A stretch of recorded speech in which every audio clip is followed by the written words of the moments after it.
myself to God's Word, so I become more like Jesus every day. Today I proclaim that I'm God's beloved, I'm God's servant, I'm God's powerful champion. And because I am blessing the world in Jesus' name. Thy word is a lamp unto my feet and a light unto my path. In Romans chapter 5, verse 3 and 4, it says, we can rejoice when we run into problems. Say that with me. We can rejoice when we run into problems. I've got a little difficulty with this verse, to be honest. I don't rejoice when I run into problems. Do you? Do you say that? Oh, I had a car accident. Hee-hee. You know? Oh, my kids are sick. Yabba dabba doo. You don't do that, right? But maybe that's not what God is saying. I believe this. God is not telling you rejoice because you have problems. He says rejoice because of the purpose of those problems. Everybody say purpose. And our problems have many purposes, but the biggest purpose is this. Ask me what? To shape your character. That's the greatest purpose of a problem, of a difficulty, of a trial. It is for our character. Go on. They help us learn to be patient. And patience develops strength of character in us and helps us trust God more each time we use it, until finally our hope and our faith are strong and steady. You know, think of those words. Patience, character, strength, hope, trust, faith. It's character. Say that again, character. I really believe this. Can I give you something big? Something so big that, you know, you won't like what I'm going to say, but I'm going to say it anyway. Are you ready? For 30 plus years, I've been serving God. 30 plus years, been following God. 30 plus years, trying to love God. And here's what I realized. Say, I'm ready. I'm going to warn you, you won't like what I'm going to say, but I have to say it. Here's my realization after 30 plus years of serving and following God. God values your character more than your comfort. I wish it weren't so.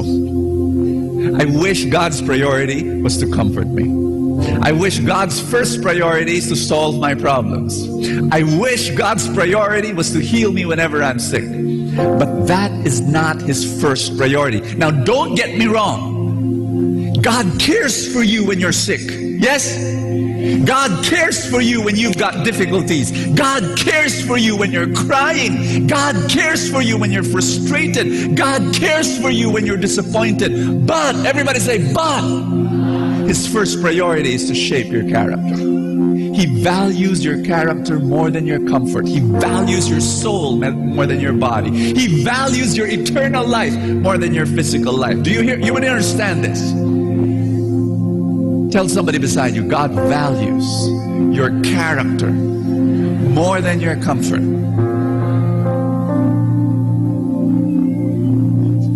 Ask me why. Because God is a daddy. Because God is a daddy. I'm a daddy. I've got 2 boys. 2 wonderful boys. 2 handsome boys. Because of genetics, okay? They take up from their mother. As a daddy, I want them to be healthy. I want them to be wealthy. But more than healthy or wealthy, I want them to be godly. Because that's the only way they will be happy. You understand me? And God is a daddy. God is a daddy. He wants the best for you. He wants you, yes, to experience abundance. He wants you to be healthy. He wants you to be wealthy in every area of your life. But more than all that, He wants you to be godly so that you can be happy. I'm a father. I want my two boys to be loving. I want them to be patient. I want them to be humble. I want them to be selfless. I want them to be kind. That's first priority. You got me? And that's God's priority for you as well. Every single one of us, He wants to shape our character, first of all. Let's pray together. Put your hand over your chest. Say this after me. Father, speak to me today. Do a miracle in my life today.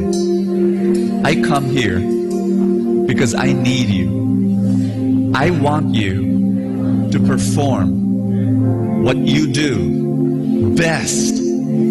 A spiritual surgery.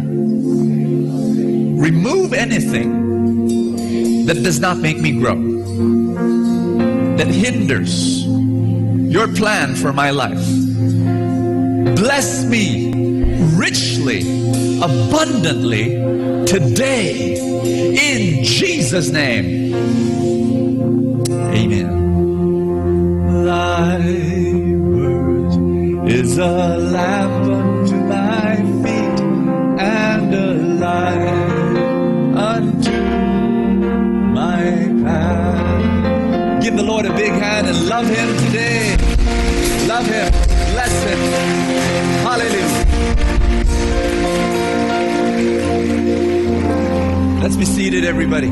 Touch somebody beside you and tell that person, God will speak to you today.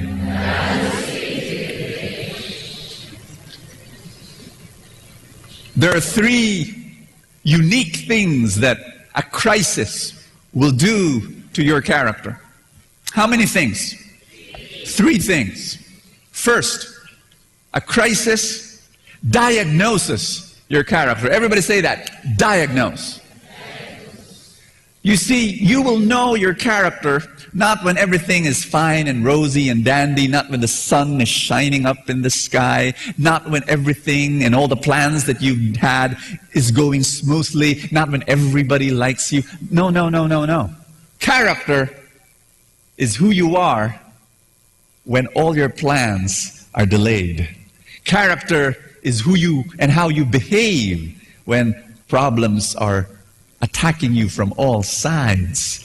Character is how you behave when people don't like you, when your friends betray you. Ouch! When people and plans go awry. Character comes out, gets revealed when there's a crisis.